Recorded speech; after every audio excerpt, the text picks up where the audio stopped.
बिस्मिल्लाहिर्रहमानिर्रहीम। अस्सलाम वालेकुम। मैं हूं आपका होस्ट चौधरी इरफान ज़हीर और आपको स्पोर्ट्स क्लब में वेलकम कहता हूं। नाज़रीन, आज का शो बहुत स्पेशल है। गेस्ट को इंट्रोड्यूस कराने से पहले मैं ये कहना चाहूँगा कि पाकिस्तानी क्रिकेट की जो रिकग्निशन है, जो एंटिटी है, वो फास्ट बॉलिंग है। लेगेसी ओबियसली जो है वो इमरान खान, वसीम अकरम, वकार यूनुस, शुएब अख्तर से शुरू होती है और फिर एक ऐसा बॉलर आता है कि ना कि वो सिर्फ अपनी रिकग्निशन बनाता है बट इस लेवल की बॉलिंग करता है कि दुनिया का बेस्ट बॉलर भी बनता है। खैर, मज़ीद बात करने से पहले हम आपको कहना चाहेंगे कि ये आज का शो बहुत स्पेसिफ़िक है। हम एक बड़े ऑब्जेक्टिव के साथ इस शो को करने आए हैं। उसका मकसद ये है कि आपके दोनों तक हकीकत तक पहुंचाया जाए और वो चीज़ें आपको हाईलाइट करें जो सबको मालूम होनी चाहिए। जनाब, हमारे साथ आज मौजूद हैं मोहम्मद आमिर सर। अस्सलाम वालेकुम सर, बहुत शुक्रिया आपके टाइम का। बड़े दिनों से हम बात करना चाह रहे थे इस हवाले से। चले, बहुत शुक्रिया। अच्छा, प्रोसीड करने से पहले थोड़ा सा मैं अर्ली डेज़ के हवाले से करना चाहूँगा। आप गुजर खान से बिलोंग करते हैं, उधर से 92 में पैदा हुए, क्रिकेट खेली। थोड़ा सा उसका बताइए कि कैसे क्रिकेट स्टार्ट की और कब फील आया कि मोहम्मद आमिर एक इंटरनेशनल कमोडिटी बन सकता है या इंटरनेशनल क्रिकेट खेल सकता है। देखिए, मैं काफ़ी इंटरव्यूज़ में बता चुका हूँ कि मैं गुजर खान से पिंडी गया इन ए शॉर्ट वर्ड के बाजवा अकेडमी से मैंने जो है वो क्रिकेट स्टार्ट की, क्लब क्रिकेट स्टार्ट की। उन्हीं के पास रहा, उन्हीं के पास पढ़ा और सर बाजवा ने ही मेरे पे मेहनत की, क्लब क्रिकेट वगैरह। बाकी स्कूल क्रिकेट में 2006 में स्कूल टूर्नामेंट पीसीबी करवाता था। अच्छा, तो वो मैं खेला, मैं कैप्टन भी था, हम जीते, चैम्पियन भी बने। मैंने बैटिंग में भी परफॉर्म किया, मैंने बॉलिंग में भी परफॉर्म किया। तो वहीं से मेरा डिस्ट्रिक्ट अंडर 19 और रीजन अंडर 19 पिंडी के लिए नाम आया। तो वहाँ से फिर जैसे परफॉर्मेंस शुरू हुई तो एक आपके अंदर वो, जब आपको एक चीज़ नज़र आ रही होती तो एक उम्मीद, एक होप जो है वो जागती है।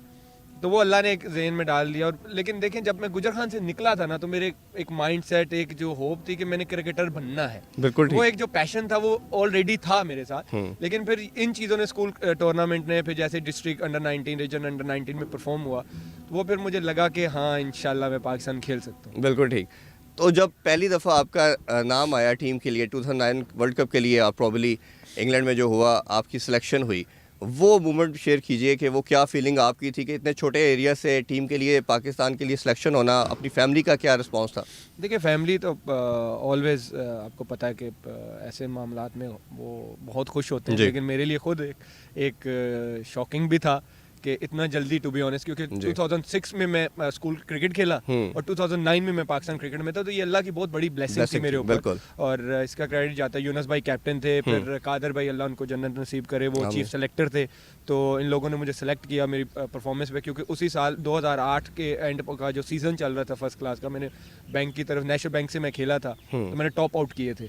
तो वो उसकी बेसिस पे मेरा नाम आ गया। लेकिन जो है वो क्रेडिट जाता है स्पेशली यूनुस भाई को जी। जिस तरह वो वर्ल्ड कप में उन्होंने मुझे सपोर्ट किया था, क्योंकि मुझे आज भी याद है इंडिया के खिलाफ हमारा पहला प्रैक्टिस मैच खेल रहा था ओवल में, तो हालांकि फुल हाउस था जी। वो ऐसे लग रहा था कि ये इंटरनेशनल लेवल का ही एक सही मैच हो रहा है, प्रैक्टिस मैच, बिल्कुल ऐसा ही है। तो जब यूनुस भाई ने मेरे हाथ में बॉल दिया, तो अब टेंस तो था इंडिया के साथ, पहला प्रैक्टिस मैच, वो भी इंडिया के साथ। तो मुझे कहते हैं, बच्चे लंबे लंबे ना 3 सांस लो, लंबे लंबे। तो उस चीज़ ने मुझे वाकई बड़ा रिलैक्स किया। जब ये मैंने किया, फिर उसके बाद मुझे कहते हैं, जैसे तू नेशनल बैंक में बॉलिंग कर रहा था ना, समझ तू वहाँ पे बॉलिंग कर रहा है। तो उस चीज़ ने बिल्कुल मेरा प्रेशर जो वो कम कर दिया था, ओवर कम कर दिया था। और फिर कप्तान अगर आपका माइंड सेट ये रखता हो एक जूनियर के बारे में, तो चीज़ें वैसे ही बहुत ईजी हो जाती है। तो वो सफ़र मेरे लिए फिर अल्हम्दुलिल्लाह बहुत ही अच्छा गुजरा, क्योंकि यूनुस भाई ने जिस तरह का सपोर्ट किया। फिर अगर आप देखें तो सेमीफाइनल में इतने प्रेशर वाले मौके पे उन्होंने मुझे ओवर दे दिया, तो वहाँ से मुझे लगा कि यार एक कैप्टन का मेरे पे इतना ट्रस्ट है, तो इसका मतलब कि अल्लाह ने मुझे कुछ दिया हुआ कि जो मैं कर सकता हूँ। तो वाई नॉट के मैं प्रेशर में जो कर रहा हूँ, तो मैं और थोड़ा रिलैक्स होकर करूँ तो शायद अच्छा कर सकूँ। अच्छा, उसमें आप उन फॉर्चुनेट लोगों में से हैं। कई लोग 20-20 साल क्रिकेट खेलते हैं, किसी वर्ल्ड कप की टीम के स्क्वाड का पार्ट नहीं बन पाते। अल्हम्दुलिल्लाह आप आते साथ ही 2009 के वर्ल्ड कप में, और बड़ा प्रोमिनेंट आप उसकी बॉलिंग रही, आपने जिताया। फिर 2010 के वर्ल्ड कप में बड़ी अच्छी बॉलिंग की आपने। फिर आप चैंपियन ट्रॉफी की तरफ भी आते हैं। मैं उसका भी जिक्र स्पेसिफिकली आपसे बहुत दफ़ा सब पूछते होंगे कि आप उसका पार्ट बने और क्या शानदार स्पेल किया आपने। मैं उसमें एक चीज़ ऐड ज़रूर करना चाहूँगा कि जो हमारा श्रीलंका के खिलाफ मैच था, नॉकआउट मैचेस जब स्टेजेस के ऊपर हम आ चुके थे, ये जो चैंपियन ट्रॉफी के, यस, जो आपने सरफराज के साथ बैटिंग के अंदर जो इनिंग्स खेली, मेरा ख्याल है कि वो भी निगलेक्ट नहीं की जा सकती। कि लोग ओबियसली बॉलिंग की वजह से तो मोहम्मद आमिर को सब जानते हैं, लेकिन वो जो इनिंग्स थी वो मोमेंटम गेन करने वाली इनिंग्स थी। देखिए वो क्रेडिट जाता है मिकी और ग्रांट फ्लावर को जी। क्योंकि वो जब तक वो सिस्टम में रहे हैं वो मुझे बैटिंग पे रेगुलरली जो है ना वो मुझे कहते थे कि यार जो भी है 10 मिनट 5 मिनट नहीं 10 मिनट नहीं जितना भी है लेकिन दिन में ज़रूर हिट्स करनी है नेट में जाके ना कि लाजमी अगर प्रैक्टिस हो रही है तो प्रैक्टिस के बाद जाके कुछ ना कुछ हिट्स करो। और ग्राउंड मुझे साइड पे भी ले जाता होता था, कई दफा मैं उसको कहता कि यार मैंने बैटिंग प्रैक्टिस करनी है तो वो मुझे ले जाता था। बिल्कुल ठीक बात। तो वो एक कॉन्फिडेंस था जब 160 पे आई थिंक 6 आउट होते। हाँ। तो मैंने सैफी भाई को जाके बोला, मुझे सैफी भाई का एक कोड वर्ड हाँ भाई बाबू बाबू करके बुलाते हैं तो मैंने कहा सैफी भाई मैंने तो आउट नहीं होना, आप अपनी फिक्र करें, मैं तो आराम से खेलूंगा। तो वो अल्लाह ने इज्जत देनी थी, अल्लाह ने दी फिर। अच्छा, वो प्रेशर तो ऑब्वियसली उस टाइम बहुत ज़्यादा था कि क्योंकि फ़हीम अशरफ आउट हुए, आप फिर उसके बाद आए, तो खुदा न खास्ता लगता यही था कि अगर आप आउट हुए तो या सैफी भाई आउट होते तो मसला हो जाएगा। खैर वो जीते, उसके बाद मोमेंटम बड़ा अच्छा बना। फिर जो हाइप पाकिस्तान इंडिया के मैच की और चैम्पियन ट्रॉफी का फाइनल हो रहा हो, समहाउ वर्ल्ड कप की वाली सिचुएशन बन गई थी ऑब्वियसली, क्योंकि इसमें भी वर्ल्ड की टॉप 8 टीम्स थी और बहुत बड़ा मुकाबला था। फाइनल में जब आप जाते हैं, अच्छा स्कोर पाकिस्तान करता है, बट डिस्पाइट ऑफ इट सब कोई भी रिलैक्स नहीं था। चाहे वो आप प्लेयर्स होंगे या हम लोग व्यूअर्स जो थे, कि इंडियन की जो बैटिंग साइड थी बहुत बड़ी थी। उस टाइम मोहम्मद आमिर जब पहली बॉल करने जा रहा था, ग्राउंड में आया, तो किस स्टेट ऑफ माइंड के साथ आप उतरे? देखिए सबसे पहले तो हमारी बैटिंग को क्रेडिट जाता था कि they put runs on the board, और फ़खर ने जिस तरह की शानदार इनिंग खेली थी। जी। एक मोमेंटम चाहिए होता है फाइनल में। आपको पता है कि जो फाइनल जो मैच होता है ना, इसका स्पेसिफिक एक जो स्टार्ट होता है ना, वो होता है मोमेंटम। अगर आप स्टार्ट डे से ही उसका मोमेंटम पकड़ लेते हैं, क्योंकि प्रेशर गेम होती है जी, तो दूसरी टीम वैसे ही और अंडर प्रेशर चली जाती है। तो वो बैटिंग ने हमें दे दिया था। लेकिन जिस तरह का वो विकेट था, तो एक माइंडसेट था कि यार अगर हमने इस पे 336 किया तो अगर ऑन पेपर देखे तो उनकी बैटिंग स्ट्रांग थी। 339 उन्होंने करना था जी। उनकी बैटिंग स्ट्रांग बहुत स्ट्रांग थी, और उनके जो टॉप 3 थे वो तीनों ही रन्स कर रहे थे कंटिन्यूअसली जी। तीनों ही रन्स, और टॉप स्कोरर थे टूर्नामेंट के।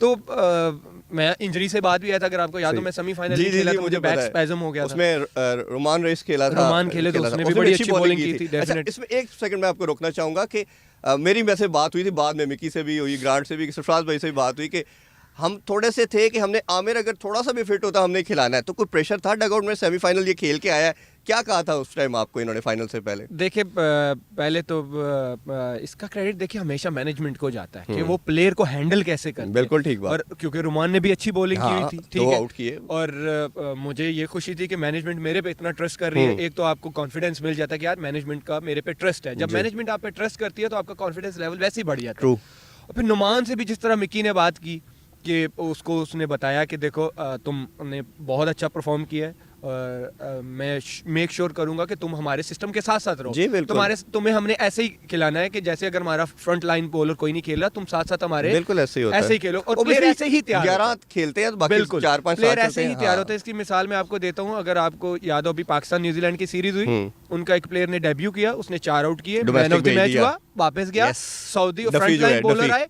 वो खेले। Absolutely right. ये एक गोरा माइंड, मतलब एक जो फॉरेनर्स कोच होते हैं उनका एक माइंडसेट होता है। तो वो उसका एक माइंडसेट था कि उसने जिस तरह का कम्युनिकेट किया रुमान का, तो रुमान को भी समझ आई, और रुमान की बॉडी लैंग्वेज भी बता रही थी कि सो रिलैक्स जी। तो क्योंकि ये जो हम बात करते हैं ना, कम्युनिकेशन बहुत जरूरी होती है।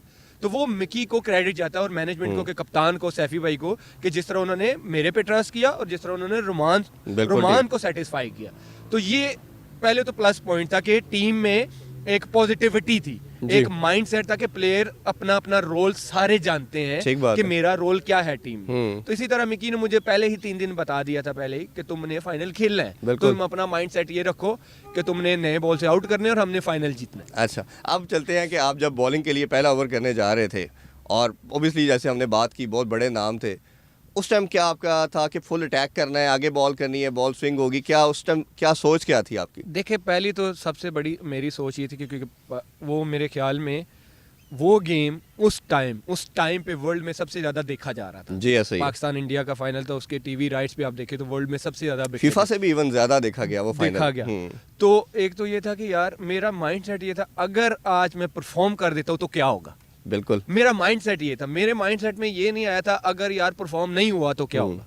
तो पहले तो मेरा वो शायद अल्लाह की तरफ था, एक तो रमजान भी था, लोगों की दुआएं भी थी। देखिए दुआएं एज अ मुस्लिम हम बिलीव करते हैं कि वो आप पे असर करती हैं। जी जी जी। तो मेरा माइंडसेट ही यही था, अगर मैं इन तीनों को आउट कर देता हूँ, एक तो है कि मैच हम जीत सकते हैं, ठीक, कि पूरा चांस है इन तीनों में से अगर 2 भी चले गए हाँ, तो हमारे पास 60 to 70% मैच आ जाएगा। बिल्कुल ऐसे ही। तो दूसरी थॉट ये थी, अगर आज मैं परफॉर्म कर देता हूँ तो क्या होगा। तो ये माइंडसेट लेके मैं ग्राउंड में गया। It's a time for short commercial break, see you after the break.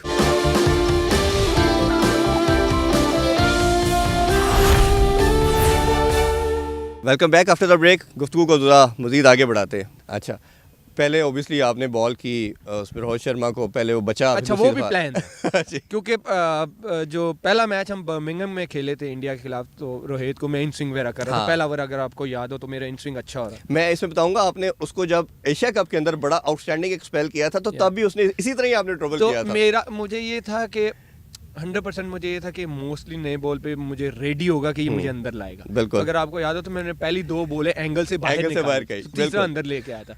तो वो बस अल्लाह की तरफ से अल्लाह ने इज्जत देनी थी, तो वो हर प्लान जो वो वर्क कर। अच्छा, फिर रोहित आउट होता है, फिर कोहली आता है, और जिस तरह की वो फॉर्म में था, एज लगता है, और अजहर अली जो कैच ड्रॉप कर देते हैं, वो जो 2 मिनट का स्पैन था, उसमें आपका थॉट प्रोसेस क्या चल रहा था? क्योंकि ऑब्वियसली बंदा इतनी मेहनत के साथ जोर लगा रहा होता है और मुश्किल होता है। हाँ, एज अ बॉलर आप डिसअपॉइंट होते हो कि यार कैच छूट गया, क्योंकि एक प्लेयर को आपको फिर दूसरी दफा आउट करना, और ऐसे प्लेयर को ऐसे ही मुश्किल होता है।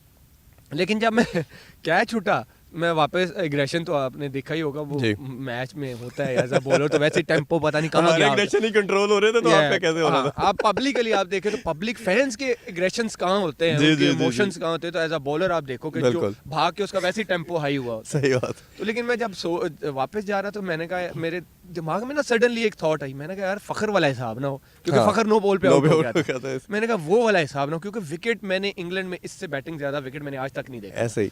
और कोहली था, मैंने कहा अगर ये खेल गया तो ये तो 40 ओवर में मैच खत्म कर देगा। सही। अच्छा, फिर मैं जब रनअप पे पहुंचा तो मैंने कहा इसको ना अब भी फिर अंदर नहीं लाऊंगा, बाहर ही निकालूंगा, लेकिन थोड़ा आगे फेंकूंगा। तो शायद विराट वो रेडी था, अगर आप उसकी बॉडी लैंग्वेज देखें तो वो पहले वॉक करके ऐसे था, वो शायद तैयार था कि अंदर लाएगा। उसको मैंने पहला बॉल आते ही अंदर लाया था, अगर आपको याद हो, तो वो बीट हो गया था। ऐसे ही। उसके बाद मैंने प्लान किया था कि विराट को अंदर नहीं लाऊंगा, बाहर ही निकालूंगा। बिल्कुल ठीक। तो वो आई थिंक वो रेडी था, मैंने आगे फेंका, वो शादाब ने कैच भी बहुत अच्छा पकड़ लिया। बिल्कुल ऐसे ही। तो वो प्लान वर्क कर गया। तो उसके आउट होने के बाद मोस्टली आपको पता है कि 60% जो है वो मैच हमारे हाथ में आ गया। चले अल्हम्दुलिल्लाह, फिर हम चैंपियन ट्रॉफी जीती और बहुत बड़ा एक लाइफ टाइम अचीवमेंट बनी। अच्छा, अब कुछ बातें करते हैं, दूसरी भी जो अच्छी बातें कर ली, थोड़ी टफ बातें भी करते हैं। आपके बारे में सारे बॉलर्स का कहना था, वसीम अकरम, वकार यूनुस, शुएब अख्तर, एक तो ये था कि शुरू में कुछ प्लेयर्स बॉलर्स ने आजकल ख़ास तौर पे मीडिया पे बात करना शुरू किया कि मोहम्मद आमिर और आसिफ आए तो हमें लगा कि इसको जगह देनी है, तो हमने रिटायरमेंट ले ली। ये मैं तो जानता हूँ, आपसे भी सेकंड थॉट लेना चाहूँगा कि मोहम्मद आमिर ने अपनी जगह बनाई। जब वो आया, उसने 2009 का वर्ल्ड कप जिताया, 2010 में बड़ी अच्छी बॉलिंग की, और जिस तरह की आपने वो सीरीज ऑस्ट्रेलिया के खिलाफ, हमने ऑस्ट्रेलिया को हराया इंग्लैंड के अंदर, तो वो बड़ी ज़बरदस्ती आपने जगह बनाई। एक तो पहले हम वो बात कर लेते हैं, और दूसरी चीज़ ये है कि एक अनफॉर्चुनेट इंसिडेंट आता है, वो आपका स्पॉट फिक्सिंग वाला मामला होता है। अच्छा, अब उसमें 2 स्कूल ऑफ थॉट है। एक ये है, जो मैं भी उस पर बिलीव करता हूँ, कि अगर किसी से कोई मिस्टेक होती है तो लाइक एनी अदर प्रॉब्लम, आप उसको ओबे करते हो, जो भी आपकी सैंक्शन लगती हैं, उसके बाद you are absolutely okay with any other person, जैसे एज एनी नॉर्मल पर्सन, वो आपने उसी तरह सैंक्शन हुई। अब आपके दूसरा स्कूल ऑफ थॉट जो है कि नहीं खेलना चाहिए, आपका क्या बिलीव है इस पे? देखिए, as a person, as a human being, हमारे इस्लाम में भी है, और वैसे ही एक वर्ल्ड का एक तरीका है कि सेकंड चांस लाइफ में मिलना चाहता है, बट उसी के जो कहता है कि हाँ मैं इम्प्रूव होना चाहता हूँ, मैं बेटर होना चाहता हूँ। ठीक है, अब ये नहीं है कि एक गलती की तो उसको बार बार करना, तो कहना मुझे माफ कर दो, ये कोई तरीका ही हमारे इस्लाम में भी नहीं है। हाँ, अल्लाह कहता है कि अगर आप एक गलती करते हो, उसकी दिल से माफी मांगते हो और ये कहते हो कि मैं आइंदा ये नहीं करूंगा, तो उसकी माफी है। ठीक है। लेकिन आप एक चीज बार बार कर रहे हो तो उसकी कोई माफी नहीं है। बिल्कुल। तो एक तो ये एक लोगों का माइंडसेट होना चाहिए। और देखे, जहाँ पे 20 लोग हैं ना, वहाँ पे शायद 15 आपको पसंद करे, 5 ना करें, या 15 डिसलाइक करे, 5 पसंद करें। बिल्कुल। तो ये तो सारी जिंदगी मेरे साथ लगा रहेगा। ठीक है, ये चीज मुझे नहीं बॉदर करती, क्योंकि ये एक मैं क्या, ये तो घर में नहीं होता, क्योंकि हर किसी का माइंडसेट डिफरेंट होता है। कोई आपको एक्सेप्ट करता है, किसी का आपको बात करना पसंद है, आपको किसी का नहीं है। तो इसी तरह किसी को पसंद था मैं टीम में आ जाऊं, किसी को नहीं होगा कि मैं ना हूं। बात यह है कि भाई बिल्कुल अगर एक इंसान बेटर होना चाहता है, वो कहना चाहता है कि I want to prove myself, तो उसको मौका देना चाहिए। बिल्कुल, ये तो हर जगह भी लिखा हुआ है और हमारा इस्लाम भी यही कहता है। बिल्कुल ऐसा ही, ये तो कोई दो राय नहीं है। दूसरा ये है कि देखें, मैं आपने जैसे बात की, मैं परफॉर्मेंस से टीम में आया था, ऐसे ही है, और मैंने जगह बनाई थी अल्हम्दुलिल्लाह, और परफॉर्मेंस से बनाई थी, बिल्कुल ऐसे ही, और नो डाउट। और हाँ, मेरे लिए ब्लेसिंग ये थी कि जब मैं टीम में आया था तो मेरे से पहले जो बॉलर्स खेल रहे थे वो लेजेंड्स थे, उन्होंने पाकिस्तान के लिए बहुत कुछ किया हुआ था, तो मुझे देख के और सीखने का भी मौका मिलता था। क्योंकि आप देखें, जब ऐसे लोगों के अराउंड भी रहते तो आपको बहुत सारी चीज़ें सीखने को मिलती हैं। जब वो नेट में बॉलिंग कर रहे हैं तो आप देख रहे होते हैं कि यार ये नेट में किस तरह की बॉलिंग कर रहे हैं, जो मैच में करते हैं डिफरेंट है या क्या है, तो आपको चीज़ें सीखने को मिलती हैं। मुझे फायदा था। और 5 साल का ऑब्वियसली बहुत बड़ा गैप था, उसके बाद कमबैक करना आसान नहीं था। तो वो देखिए एक माइंडसेट होता है, और फिर वो बात वही पे आ जाती है ना कि अल्लाह ने मुझे एक माइंडसेट दिया है, मेरा माइंडसेट बहुत स्ट्रांग है। अच्छा, उसमें अब ये चीज़ है, फिर आप कम बैक करते हो, अल्हम्दुलिल्लाह बड़ी अच्छी परफॉर्मेंस करते हो, अदरवाइज तो आप खेल ही नहीं सकते। जो अभी क्रिटिक्स बात कर रहे हैं, आप पाकिस्तान की तरफ से 50 T20 61 ODI 36 टेस्ट खेले हैं, आपकी performance as a bowler, stats अगर मैंने देखे हैं सारे, आपकी सबसे ज़्यादा विकेट्स हैं, ठीक है। और इन टर्म्स ऑफ जो ओवर्स की बात करें तो सबसे हाईएस्ट ओवर्स आपने ऑल ओवर द वर्ल्ड भी किए थे। वो लोग कहते हैं कि मेरा तो वर्कलोड ही नहीं है। हाँ, मैं उसी तरफ अब आना चाह रहा था। फिर वर्ल्ड कप आता है 2019 का, आप उसमें से बेस्ट बॉलर पाकिस्तान की तरफ से बनते हो, हाईएस्ट विकेट टेकर होते हो। ये सारी एक चीज़ें चल रही होती हैं आपके साथ, क्योंकि आप जो पहले मैनेजमेंट थी, आप मिकी आर्थर, ग्रांट फ्लावर और सरफराज, इनके साथ आप चल रहे हो। और अब इशू की तरफ हम आते हैं ज़रा, उन चीज़ों जो सीरियस इश्यूज़ हैं, जो लोगों को शायद रियलिटी नहीं पता। आज मेरा ऑब्जेक्टिव भी शो का, जैसे मैंने इंट्रो में कहा कि रियलिटी बताना भी ऑब्जेक्टिव है। आपने रिटायरमेंट अनाउंस की, आप कहते हैं कि जी मेरा वर्कलोड का इशू था, पहले आपने टेस्ट से रिटायरमेंट ली, टेस्ट के बाद आपका इस करंट मैनेजमेंट के साथ इशू आता है। टेस्ट के हवाले से मैं अपने नाजरीन को बताना चाहूँगा कि जो मोहम्मद आमिर ने बयान दिया कि मेरा वर्कलोड की वजह से मैंने 2019 के अंदर पहले ही बोल दिया था कोच को और कैप्टन को कि मैं आगे जो है क्रिकेट टेस्ट मैचेस नहीं खेलूँगा। मैं उसकी गारंटी के साथ मैंने ख़ुद ये verify Mickey Arthur, grant flower और सरफराज से किया था कि ये बिल्कुल ठीक बात कर रहे थे, और ये उस टाइम भी मुझे पता था, मैंने लेटर ऑन भी कंफर्म किया। तो ये बात तो मेरा ख्याल है मीडिया पे किसी ने नहीं इनके बारे से कही कि इन्होंने ठीक कहा था, क्योंकि इनकी बॉडी के अंदर कंटिन्यूसली निगल्स आते थे, क्रैम्प्स पड़ते थे, और ये पाकिस्तान को लंबा सर्व करना चाह रहे थे। इस चीज़ की तो मैं रेक्टिफिकेशन करता हूँ कि ये बिल्कुल ठीक बात कर रहे थे जी, ऐसा ही है बिल्कुल ऐसे ही। तो उसमें क्योंकि आपके प्रॉब्लम्स आ रहे थे, आपने कहा था मैं T20 और ODI में पाकिस्तान को थोड़ा लंबा सर्व करना चाह रहा हूँ। अच्छा, दूसरा प्रॉब्लम आता है कि इस करंट मैनेजमेंट के साथ वो क्या एग्जैक्टली आपसे मैं जानना चाहूँगा, क्या इश्यूज ऐसे आए कि आपको लगा कि मैं ये करंट मैनेजमेंट के साथ नहीं चल सकता? देखें, अगर आपने अभी इनकी रिसेंटली प्रेस कॉन्फ्रेंसेस सुनी हो, तो वो मेरी रिटायरमेंट को डिफरेंट चीज़ के साथ मिला रहे हैं। वो मिला रहे हैं जी, अगर उनको वो ड्रॉप हुए थे तो परफॉर्मेंस की वजह से हुए थे, उनको डोमेस्टिक में जाना चाहिए था, तो उनको जो है परफॉर्म करना चाहिए था, वो टीम में आ जाते। लेकिन ये तो मेरा इशू नहीं है। अगर आप जिस दिन मैंने रिटायरमेंट दी थी तो मैंने बात ही कुछ और की थी। ऐसा ही मैंने माइंडसेट और मेंटली टॉर्चर की बात की थी। मैंने तो परफॉर्मेंस, मैं तो ये तो कहा ही नहीं था कि मेरे साथ ज्यादती हो रही है, मैं ड्रॉप हो गया और मैं रिटायरमेंट दे रहा हूँ। ये कहाँ लिखा? मैंने कहीं नहीं बोला ये कि मेरे साथ ज्यादती हुई है, मुझे बाहर किया गया और मैं रिटायरमेंट दे रहा हूँ। ये तो बात ही नहीं थी। ठीक बात ये थी, आपको भी पता, मीडिया से है, आपको उनकी हर स्टेटमेंट पता होंगे, ऐसा ही ठीक, कि जो मेरे टेस्ट रिटायरमेंट को लेके लोगों में पब्लिकली फीड की गई, मेरा इशू वो था। उसको बोलते हैं मेंटली टॉर्चर, जो पहले टेस्ट की दफा भी किया गया और अभी भी किया गया, उसको बोलते हैं मेंटली टॉर्चर। ये पता नहीं मेंटली टॉर्चर को किधर लेके जा रही है, कह रहे परफॉर्मेंस। अच्छा, उसमें मैं बड़ी इंटरेस्टिंग चीज़ ये है ऑडियंस के लिए पर्टिकुलरली कि मोहम्मद आमिर और वहाब रियाज दोनों एक साथ ही ऑलमोस्ट टेस्ट से रिटायरमेंट लेते हैं। प्रेशर बिल्ड होता है मीडिया का, लोगों का, ओबियसली फैंस आप दोनों को बहुत चाहते हैं क्योंकि दोनों लेजेंड हैं हमारे। तो आप रिटायरमेंट नहीं लेते, वहाब वापस ले लेता है। अब मुझे समझ नहीं आ रही, ये दौरा न्यूजीलैंड होता है, उससे पहले भी कई दौरे होते हैं, वहाब ट्रैवल करता है, इंग्लैंड से आ जाता है, वहाब रियाज को कहा जाता है कि आप टेस्ट से वापस आए, आपने टेस्ट खेलना है, सिलेक्शन के बाद खिलाया नहीं जाता। ये मुझे आज तक इसकी लॉजिक समझ नहीं आई। बेटर बनता है उनसे करना। हाँ नहीं, मैंने किया, ये मैंने किया, मुझे उन्होंने रिटायरमेंट वापस लिया आपने, तो उसको खिलाएं, फिर उसको खिलाएं, उसको न्यूजीलैंड में और खिलाना जब चाहिए था। आपके जो नए लड़के हैं, अब्बास आपका 120 की पेस पे आ गया, 125 से, नसीम शाह जो है वो पता है, मैं बताता हूँ प्रॉब्लम कहाँ पे आ रही है। प्रॉब्लम हमारी इस मैनेजमेंट की ये आ रही है, पहले तो आप ये देख लें इनके हर सीरीज में 5 से 6 लड़के तो नए हैं, ऐसा ही है, चेंज है। ऐसा ही है। टीम तब बनती है जब टीम के प्लेयर्स को जो 15 और 20 का बंच होता है उनको 3 से 4 सीरीज लगातार दी जाती है जी। ठीक। आप जब से ये मैनेजमेंट आई है आप हर टूर उठा के देख लें, लड़के चेंज है। बिल्कुल ऐसा ही है। ठीक है, प्रॉब्लम कहाँ पे आ रही है, ये बने हुए प्रोडक्ट के कहते हैं तू घर पे है ना, हाँ पहले इन्हू चेक कर लीजिए। सही है। ये पंजाबी में हाँ जी, वो जी। मैं कह रहा हूँ इनको, एक बना हुआ प्रोडक्ट और जिसको बनाना है दो डिफरेंट चीजें हैं। बिल्कुल ऐसा ही है। जिसको बनाना है, अब मैं बताता हूँ इसकी एग्जांपल ऐसे, आपने कोई ब्रांड लॉन्च करना है उसको वो आप डायरेक्ट मार्केट में नहीं फेंकेंगे, ऐसा ही है। आप पहले अपने जानने वालों से, अपने रिश्तेदारों से उसको चेक कराएंगे ऐसा ही है। कि यार देख जरा ये कैसा है, ठीक है, चल सकता है मार्केट में कि नहीं। इसी तरह एक डोमेस्टिक प्लेयर है, वो एक मैच खेलता है, आप बड़ी दुनिया में उसको फेंक देते हो, ऐसा ही। जब वो वहां पे फेल होता है उसके बाद वो आके इधर भी नजर नहीं अमर भाई आता। इसकी एग्जांपल मैं कोट करूंगा बाबर आजम की।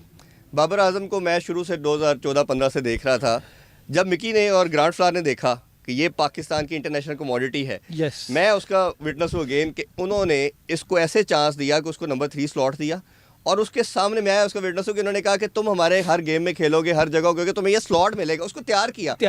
जब आपकी कोई इंटरनेशनल कमोडिटी आप सोचते हो इसको बनाना है तो उसको फिर प्रिपेयर भी तो किया जाता है, उसको टेक केयर किया जाता है, उसको पैम्पर किया जाता है। यहाँ पे डिफरेंस ये है ना कि मैं वही बोल रहा हूँ, यहाँ पे जो बना होता है ना, हाँ उससे 1-2 मैच परफॉर्मेंसेस ऊपर नीचे होती हैं, उनको कहते हैं तू उनका हार जा, हमें नया मिल गया। नहीं, ठीक है, इसकी मैंने अभी प्रीवियस शो में बात कर रहा था, आकिब साहब से बात भी हो रही थी कि इस करंट मैनेजमेंट के अंदर पर्टिकुलरली T20 और अगर ओडीआई की बात करें तो किसी प्लेयर को सिवाय कैप्टन के या शाहीन शाह अफरीदी रेगुलर के चांस नहीं मिला, किसी को पता ही नहीं है मैंने नेक्स्ट मैच खेलना होना है कि नहीं, होना है। और रेगुलर वो है ही नहीं है। अच्छा, प्रीवियस मैनेजमेंट के अंदर एक चीज़ आप उसको सेकंड करेंगे कि पहले 1-2 दिन पहले बता दिया जाता था कि आप नेक्स्ट गेम खेलेंगे।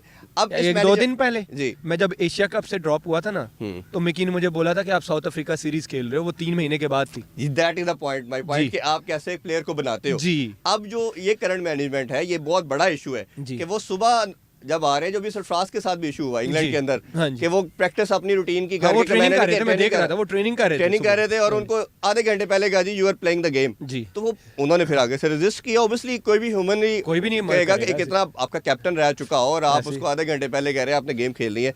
तो ये माइंडसेट कितना टॉर्चरिंग है एक प्लेयर के लिए, कितना नुकसानदेह है पाकिस्तान के लिए। नुकसानदेह है। एक तो पहले तो आप बने प्रोडक्ट, अच्छा फिर कहते हैं जब नया कोई आता है ना उसको नहीं अभी हमें इसको ना चांस देना चाहिए, तो जो एक बना प्रोडक्ट होता है उससे हल्का सा परफॉर्म ऊपर नीचे होता है, कहते हैं अब तू तो जा ना, तुम्हें कोई चांस नहीं है, तो अब देखते हैं तू प्रूव करेगा।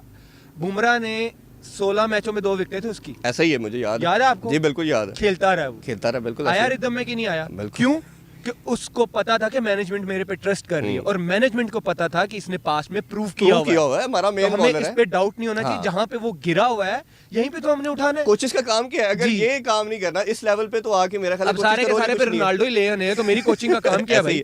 अच्छा, दूसरा एक सबसे मेन पॉइंट ये है, अभी जो करंट प्रॉब्लम चल रहा है, जैसे समी असलम यूएस से चला गया, उनसे मेरी बात हुई, समी असलम ने डोमेस्टिक के अंदर दोनों इनिंग्स में 100 किया, वो बाउंड्री की जब क्रॉस कर रहे थे मल्टीपल प्लेयर्स ने इसको वेरीफाई भी किया, मैंने भी सुना। वो उन्होंने कहा कि जी तो अपने पहले फैट लेवल कटा, तो फिर आई ऐसे उस बार सोची ना तो टीम चाहेगा। अब ये देखो, अब देखिए ना, अब उसके बाद वो आपका टेस्ट का सबसे बेस्ट बॉलर था, मिकी ने ओपनर था, बैट्समैन था, मिकी ने भी कहा, ग्रांट ने भी कहा, मैं खुद भी उसका विटनेस हूँ, और जिस तरह इंग्लैंड में उसने जाके पहले परफॉर्म किया था 16 में, तो वो एक प्रिपेयर कमोडिटी थी आपकी, आपने उसको वेस्ट किया, वो दिल बर्दाश्ता होके चला गया।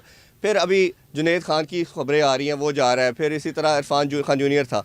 अच्छा, एक स्टेट ऑफ माइंड ये है, स्कूल ऑफ थॉट ये है कि प्लेयर दिल बर्दाश्ता होकर वो प्रोफेशनल चला जाए।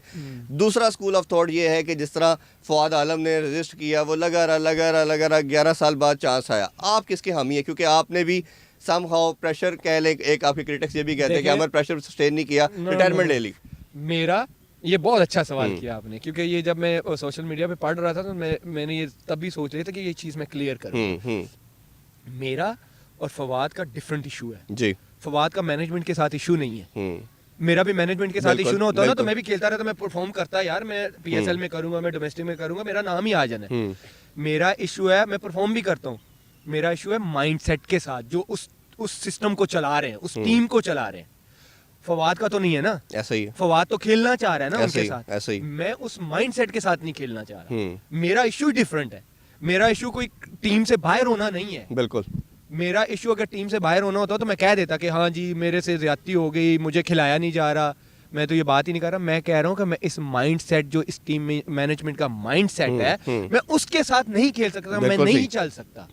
मेरा इशू वो नहीं है। हाँ मैं कहता कि हाँ जी मैं परफॉर्मेंस की वजह से बाहर हूँ, मैं कहता हाँ जी ठीक है जी मैंने यहाँ भी परफॉर्म कर दिया, मैं वहाँ पे परफॉर्म कर दिया, अब मुझे खिलाओ। ये फवाद का वो इशू। हम ये समझें कि अगर ये हम तो विश कर रहे हैं, अब जारी बात है जिस तरह टीम की बुरी परफॉर्मेंस कंटिन्यूसली अवे सीरीज पे 2 साल करें, नहीं मैं ये बात इस कॉन्टेक्स्ट में बात कर रहा हूँ कि जिस तरह परफॉर्म नहीं कर रही टीम, अगर ये मैनेजमेंट चेंज होती है, जैसे र्यूमर भी अब बहुत ज्यादा, मेरा भी मासूमाना सवाल है, अब जैसे टीम परफॉर्मेंस नहीं कर रही तो मैनेजमेंट कहाँ जाएगी अपने आप को प्रूव करने के लिए? उनकी भी तो परफॉर्मेंस नहीं है ना मैनेजमेंट। वो कमेटी के सामने पेश हुए हैं, उनको भी तो चांस मिला ना, उन्होंने बड़ा नहीं उन्होंने चांस मिला, और उन्होंने एक मुझे उनके आंस का बड़ा, मैं अभी तक समझने की कोशिश कर रहा हूँ, मैं पीसीबी का भी स्टांस लेना चाहूंगा कि उन्होंने कहा ये कोविड की वजह से हुआ।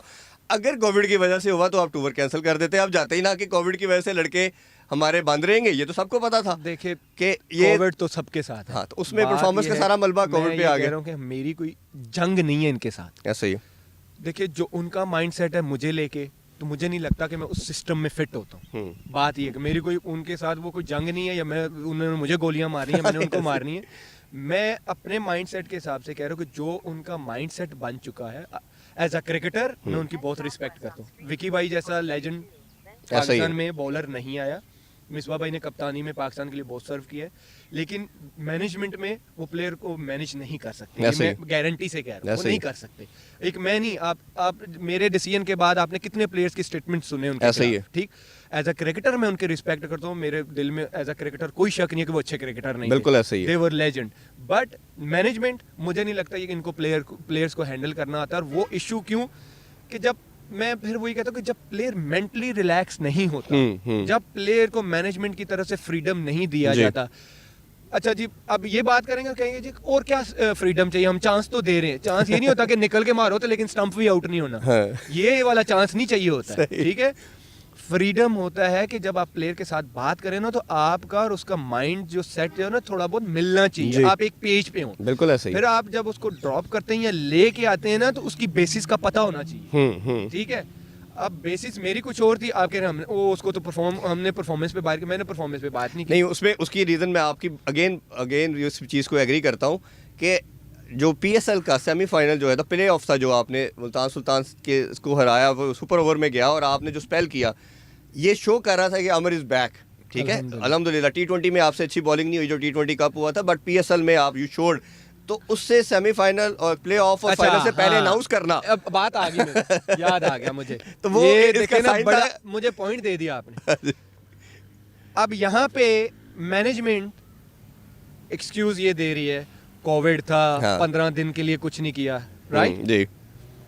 मैं जब नेशनल कैंप खेल रहा था, नेशनल कप, मैं हैमस्ट्रिंग इंजरी के बाद आया था, 1-1.5 महीने के रेस्ट के बाद रीहैब पे था। जो पहले 4-5 मैच खेला तो मैं रीहैब के साथ खेल रहा था। ऐसा ही है, तब तो मुझे भी इंजरी थी। ऐसा ही है। तो उस इंजरी को ये बता रहे हैं कि इसने तो, वो किसी ने बात नहीं, इससे परफॉर्म ही नहीं हुआ, ऐसे ही, ठीक है। अच्छा जी मेरे से नहीं हुआ, तो फिर आप आके क्यों एक्सक्यूज दे रहे हैं? फिर आप भी एक्सक्यूज ना 3 दिन पहले क्यों टीम अनाउंस कर रहे हैं? आप पहले हो लेने देना, पीएसएल होने देते, उसके बाद कहते ऐसी क्या मत थी। मैं अगर वो कहते हैं, शायद देखिए अल्लाह बेहतर जानता है, शायद उनके दिल में कुछ ना हो, उन्होंने कहा जी हमारा उनसे पर्सनल नहीं है, लेकिन आप ग्राउंड रियलिटी देखें वो फिर किस तरफ जाती है। आप कहते कोई वर्ल्ड कप तो था नहीं कि जी 18 की डेड लिस्ट है, कि वो डेड लाइन है कि हमने आईसीसी को नाम भेजने, ये तो बोर्ड टू बोर्ड था ना, दो अपना बोर्ड था, 3 दिन के लेट करके फाइनल देखते, किसी की आउटस्टैंडिंग परफॉर्मेंस आती, और वो क्रूशियल मैचेस थे, प्रेशर वाले मैच, देख ले प्रेशर में परफॉर्म भी करवाया। पाकिस्तान की सबसे बड़ी कमोडिटी है, आपकी सबसे बड़ी प्रोडक्ट है पीएसएल, तो पीएसएल में एक टेस्ट भी होगा। बाकी ये है कि मैं वो भी पता लगे 4 दिन बाद वो बोल रहे हो, फिर 4 दिन बाद मैं बोल रहा हूँ। मैं बात ये क्लियर करना चाहता हूँ कि भाई शायद उनका पर्सनल ना हो मेरे साथ, उनके दिल में ना हो, लेकिन जो जिस तरह का उनका माइंडसेट मेरे साथ था, मीडिया में आपने सबने स्टेटमेंट सुनी है, जो डिच वर्ड है ना, विकी भाई समझते होंगे, ऑस्ट्रेलिया में रहने वाले, अगर ये उन्होंने किसी ऑस्ट्रेलिया में या इंग्लैंड में बोला होता ना, तो वो सू कर देता। ऐसे ही ditch word, it's a big word, ऐसे ही है, आई नो। मेरे बयानात पे आपको तकलीफ हो गई, तो आपने जो मुझे डेच तो पता नहीं क्या क्या बोला, तो मुझे कितनी तकलीफ हुई होगी। तो मैं यही चाह रहा था कि उनका जो माइंडसेट बन चुका है मुझे लेके कि नहीं ये तो पाँव खींचता है, ये तो खेलना ही नहीं चाहता, तो मैं उस माइंडसेट के साथ मैं नहीं खेल सकता, मैं नहीं परफॉर्म कर। It's a time for short commercial break, see you after the break. Welcome back after the break. गुफ्तगू को ज़रा मज़ीद आगे बढ़ाते हैं। आमिर भाई, अब मुझे ये बताइए कि अगर ये मैनेजमेंट जाती है, नई मैनेजमेंट आती, तो आप रिटायरमेंट वापस ले लेंगे? ये तो न्यूज़ अवेलेबल हूँ, पाकिस्तान के लिए अवेलेबल हूँ। अपने शो में सबसे पहले ये आपको न्यूज़ दे रहे हैं कि इंशाल्लाह ताला मोहम्मद आमिर वापस आएंगे और पाकिस्तान को होपफुली अभी 28 के है तो 35, 36 तक जरूर सर्व करेंगे। मैं ये भी बोल रहा हूँ, जरूर खेलेंगे ये। मैं ये भी बोल रहा हूँ, मैं ये नहीं कहता, मैं क्योंकि मैं ये बिलीव करता हूँ ना हम बोर्ड से बड़े हैं ना हम क्रिकेट से बड़े हैं, ठीक है। क्योंकि जैसे घर में माँ बाप से कोई बड़ा नहीं होता, तो बोर्ड भी हमारा एक हेड है, सिस्टम है, हम उस सिस्टम से बड़े नहीं है। ना मैं क्रिकेट से बड़ा हूँ, क्रिकेट हम क्रिकेट को इज्जत देंगे तो क्रिकेट हमें इज्जत देगा। कोई ग्रज रखता है तो फिर उसको ऑब्वियसली ना मैं मेरा दिल चाहता है कि मैं क्रिकेट खेलूं एज अ क्रिकेटर। मैं एक छोटा सा बच्चा गाँव में जिसको माँ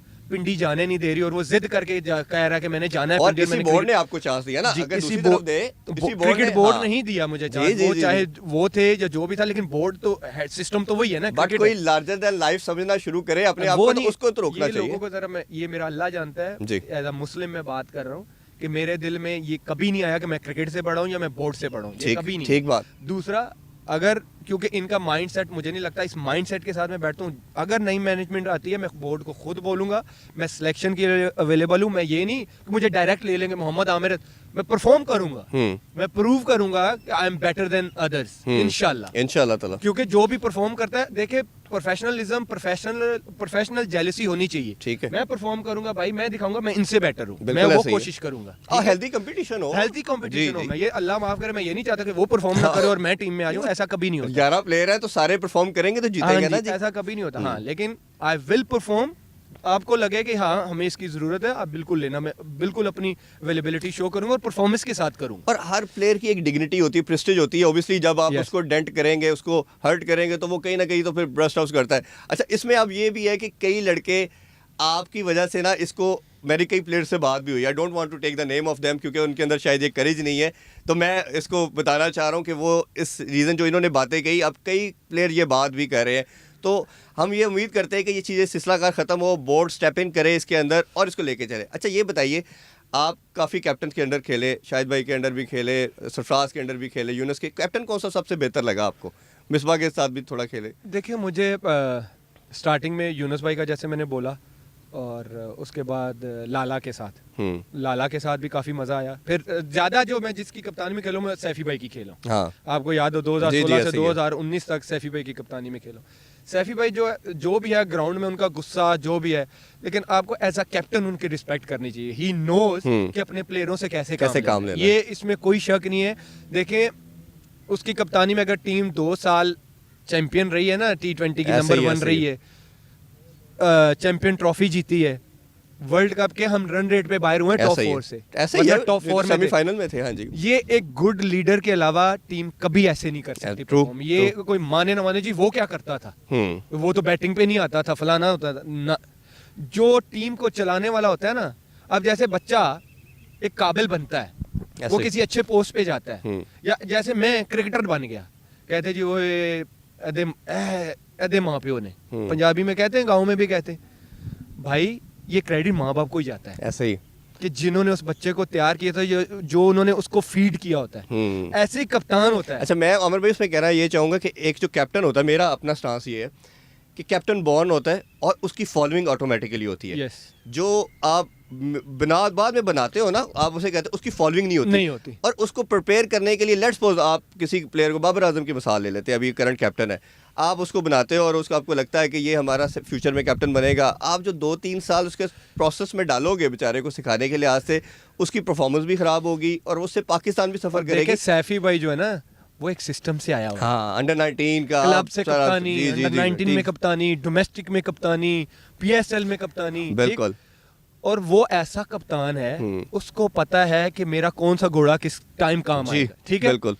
अब जब मैं आपको आज बता रहा हूँ, वर्ल्ड कप से मैं बाहर हो रहा था, ठीक, मुझे सैफी भाई की कॉल आती है, बाबू तगड़ा रह, कुछ नहीं होता, तगड़ा रह, तू इंग्लैंड जाएगा, तू परफॉर्म कर बस, इंशाल्लाह। वाह, ये कप्तान कह रहा है, क्या बात, ठीक है। तो ये मोराल किधर से किधर जाता है, ठीक है।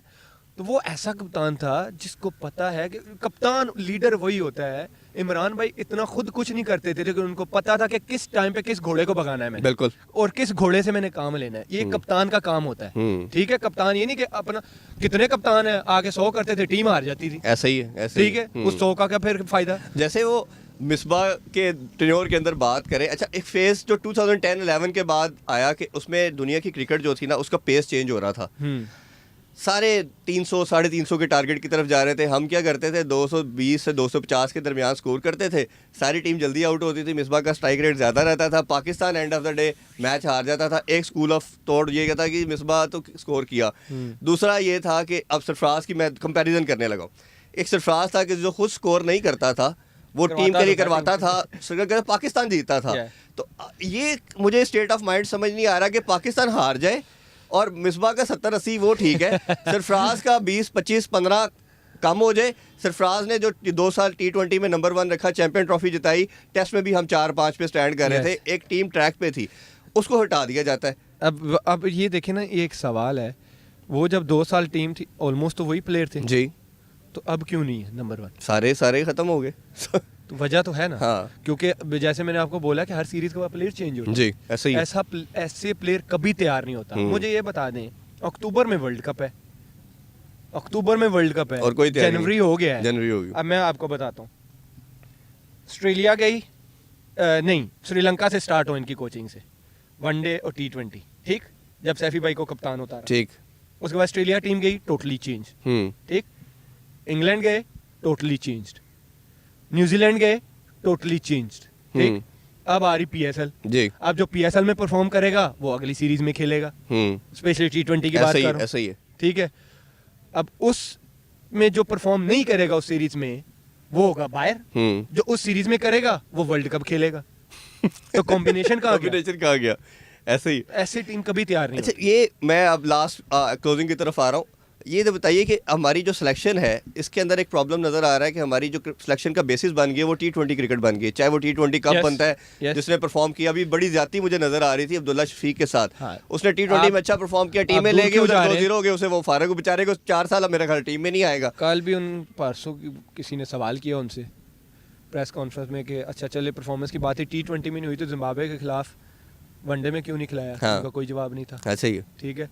फिर न्यूजीलैंड की वो बात हुई कि जी वनडे में तो उनकी वो टॉप 10 रैंकिंग में नहीं जी, वहाँ तो हम T20 खेलने के। हाँ। तो ये खुद ही मतलब समझ ही नहीं आ रही कि T20 की परफॉर्मेंस पे वो वनडे नहीं खेलेगा, तो वनडे की परफॉर्मेंस पे वो T20 नहीं खेलेगा। ये नहीं, सिलेक्शन का बेस आप T20 कैसे रख सकते हैं? मुझे ये क्रिकेट के लिए तो होना चाहिए, बिल्कुल होना ही नहीं चाहिए, क्योंकि test cricket it's a totally different cricket, उसमें बहुत सारी चीजें आपकी टेस्ट होती हैं। ऐसा ही है, माइंडसेट, पेशेंस, स्ट्रेंथ जी। उसमें प्लस ये है कि T20 के अंदर एक फॉर्मेट या एक टूर्नामेंट के अंदर अगर किसी ने परफॉर्म किया है, वो बेचारा अगर जैसे न्यूजीलैंड के अंदर आउट हो गया, वो तो बाद उसे 2 साल टीम में नहीं रखेंगे, अब मैच पे खिला देते हैं, और ये प्लेयरों के साथ जाती है। जी, ये दैट इज द जो खिलाते हैं उनका कसूर है। जैसे मैंने आपको वही बोला है ना कि यहाँ पे ये बात आती है कि जो बना हुआ ब्रांड होता है उसको कहते हैं तुम घर बैठो, हम पहले इसको तैयार कर लें, और भाई वो डोमेस्टिक में तैयार होगा, वो जाके आपके हाई परफॉर्मेंस में तैयार होगा, वो पाकिस्तान टीम में तैयार होके आना चाहिए। बिल्कुल सही। ऑस्ट्रेलिया, इंग्लैंड, न्यूजीलैंड में जो प्लेयर आते हैं वो तैयार होके आते हैं, उनको ना के उधर तैयार किया जाता है। बिल्कुल ठीक बात है, ठीक है।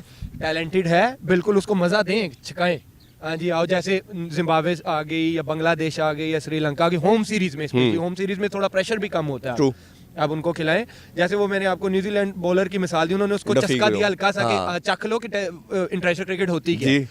अब अगर हम में से कोई होता ना तो वो टेस्ट भी खेलता, वो बिल्कुल उसी सीरीज, नसीम शाह के साथ क्या किया आपने, वो उसी सीरीज में वो टेस्ट भी खेलता कि मैन ऑफ द मैच हो गया, बस उन्हें टेस्ट भी खेलेगा। बिल्कुल ऐसे नहीं होता भाई। उनके फ्रंट लाइन बॉलर आए, जो उनके मेन बॉलर्स है वो आगे, क्योंकि वो प्रोडक्ट है, सऊदी बोल्ड प्रोडक्ट है, ऐसे ही है। अब उनके साथ वो जेमिसन तैयार कर रहे हैं, वो उसको खिला रहे हैं, साथ उसको डोमेस्टिक भी, जब वेस्ट इंडीज के साथ सीरीज हुई उससे पहले वो डोमेस्टिक खेल रहा था, पहले उसमें उधर परफॉर्मेंस देखी, फिर उन्होंने न्यूजीलैंड के साथ चांस दिया, उन्होंने देखा रिदम में अच्छा परफॉर्म कराया, फिर वो लेके आए। प्रोडक्ट ऐसे तैयार होते हैं, एक मैच से नहीं तैयार होते। लास्टली आमिर भाई, कोई PSL के हवाले से बताइए, इसकी क्या प्रिपरेशन है? माशाल्लाह मैं देख रहा हूँ आप डेली प्रैक्टिस वगैरह कर रहे हैं, कितने एनर्जेटिक है, और कोई कौम इसके साथ कोई मैसेज भी दास देना चाहे अपनी कौम को? देखिए, मैं मेरे फैंस भी हैं, क्रिटिक्स भी हैं जो मेरी रिटायरमेंट को गलत एक शक्ल भी देते हमारा हैं। शो का ऑब्जेक्टिव भी यही था कि ये सारी चीज़ों को शक्ल भी देते हैं। बहुत सारे हैं जो अपने चूरन बेचते हैं। मैं तो सच बोलता हूँ भाई, किसी को बुरा लगे या जो भी है, मैं बहुत मासूम बन के नहीं, मैं जो हूँ मैं हूँ, मैं मासूम बन के नहीं बैठ सकता। कुछ लोग आते हैं मीडिया पे मासूम बन जाते हैं, लेकिन पीछे से कुछ और गेमें डाल रहे होते हैं। लेकिन आप लोग बेचें अपने चूरन। मैं अपने फैंस से ये कहूँगा, आई नो वो हर्ट भी होते हैं, वो बहुत रिक्वेस्ट करते हैं, मुझे मैसेजेस भी आते हैं, सारा कुछ आता है, लेकिन एक चीज़ की जो होती है ना बर्दाश्त की हद, वो एक लिमिट तक होती है। और वो मुझे नहीं लगता, क्योंकि कई दफ़ा आपको ना किसी चीज़ को ठीक होने के लिए या करने के लिए किसी न किसी को स्टेप अप करना पड़ता है, और उस चीज़ को चेंज करने के लिए फिर अल्लाह वसीले बनाता है आपके। क्योंकि जब आप नेक नीति से आप स्टेप लेते हो, और देखे मेरा दिल साफ था, वरना मैं होता तो ठीक है जी, मैं क्योंकि पाकिस्तान क्रिकेट में कम बैक करना मतलब इट्स लाइक कि आप जाके डोमेस्टिक में परफॉर्म करो या PSL में परफॉर्म करो, कोई मुश्किल चीज़ नहीं है, क्योंकि आपने सिर्फ जाके एज अ प्लेयर परफॉर्म करना है। कम बैक मुश्किल नहीं होता, ये मुझे भी पता है, लेकिन जो चीज़ें हैं, क्योंकि प्लेयरों का जो एक वो रिस्पेक्ट लेवल होता है, जो एक माइंड सेट होता है, उसको डील करने के लिए राइट लोग होने चाहिए, ना कि लोगों को परेशान करने के लिए। वो घर में भी होता है, आपके प्रोफेशन में भी होता है, लेकिन आप घर में भी जब माइंडसेट या कुछ चीज़ें ख़राब होती है, आप बैठ के बात करते हो, ठीक है यार ये ऐसे नहीं, ऐसे होना चाहिए, क्योंकि डिफरेंसेस होते हैं। लेकिन यहाँ पे क्या हुआ, एक नई दफ़ा दो, मैंने जब इन्होंने मुझे मेरे खिलाफ पहली दफ़ा स्टेटमेंट दी थी, मैंने बोर्ड को बताया था कि इनको मना करें कि ये गलत स्टेटमेंट्स दे रहे, और हालांकि इनको नोटिस भी गया, इनसे बात भी हुई कि यार आप मीडिया में अवॉइड करें।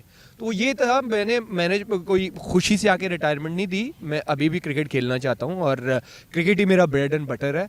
लेकिन ये मेरा स्टांस, प्लीज़, आप मुझे पता कि आप लोग मुझे इंस्टा ट्विटर पे हर जगह मैसेज आते हैं, मैंने कोई खुशी से नहीं ली, ना मैंने टेस्ट क्रिकेट जो छोड़ी थी खुशी से छोड़ी थी। मुझे भी पता है टेस्ट क्रिकेट जो लेवल लगता है वो बहुत बड़ा, टेस्ट क्रिकेट को हमेशा सबसे बड़ा देखा जाता है, ये मुझे भी पता है। और 36 टेस्ट खेलना कंट्री से कोई मजाक नहीं है, 36 टेस्ट ये कोई मजाक नहीं होता।